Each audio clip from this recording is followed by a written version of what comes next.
Okay guys, I just want to take you through question 10 in tutorial 13 in regards to resistance measurement, and more importantly to do with long shunt and short shunt, which we talked about a little bit in class the other day.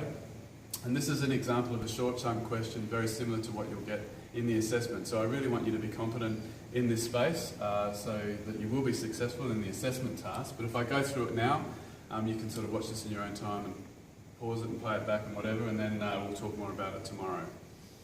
So the question itself, it's a short shunt question. We've got the diagram. It gives us the voltage that's being read. It gives us the current through the ammeter, which is obviously in series with the circuit. We've got a sensitivity in the question of 20,000 ohms per volt using a full scale deflection of 10 volts. So what I've done there is I've extracted all the data from the question, and if you've got the question in front of you, you'll be able to see that. And then what it's really asking us here is, in the first instance, it's going to say what the meter impedance is. We're going to have to work out the current through the resistor, and finally the actual value of the resistor on the test. So in the first instance, for meter impedance, we can see that it gives us our sensitivity there in ohms per volt. So this is the real big one, in that I spoke about this equation turns into resistance divided by voltage. You'll have to then transpose that equation to find the, what are we looking for? We're going to be looking for the resistance value. So R is going to be equal to sensitivity multiplied by voltage, which will then equal 20,000 multiplied by the voltage of our meter. The full scale deflection of our meter, as a tip for young players, which will then be equal to 200,000 ohms. So that's the answer for our meter's inbuilt resistance or impedance and its characteristics. What we can do with that then is say, well, the next question is current through R1, and it gives us the 200 microamps flowing through the ammeter.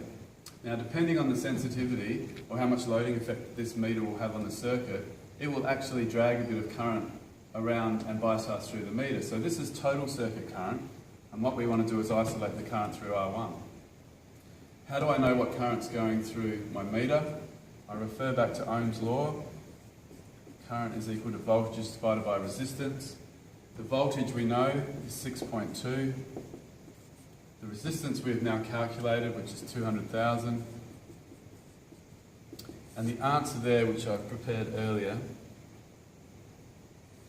should be 31 microamps. So a very, very small amount, but we're only working with 200 microamps to start with. So initially we still haven't answered the question because it's the current through R1. So now if I've got 31 microamps flowing through here, obviously this minus this is going to give me the current through R1. So the current through R1 is going to be the 200 microamps minus the 31 microamps, and that will give us 169 microamps. Answering B, and then the final one is going to be the actual value of resistance under test. Well, R is equal to V on I. Do we know its voltage? Yes, of course we do, because they're in parallel, 6.2. Do we know the current? Well, yes, we actually calculated that, which is 169 microamps. And your final answer should be 36,686 ohms, or nearly 37k ohm resistor. And that's its actual value. Alright, so I hope that helps. We'll see how we get on, and we'll chat about it tomorrow in class.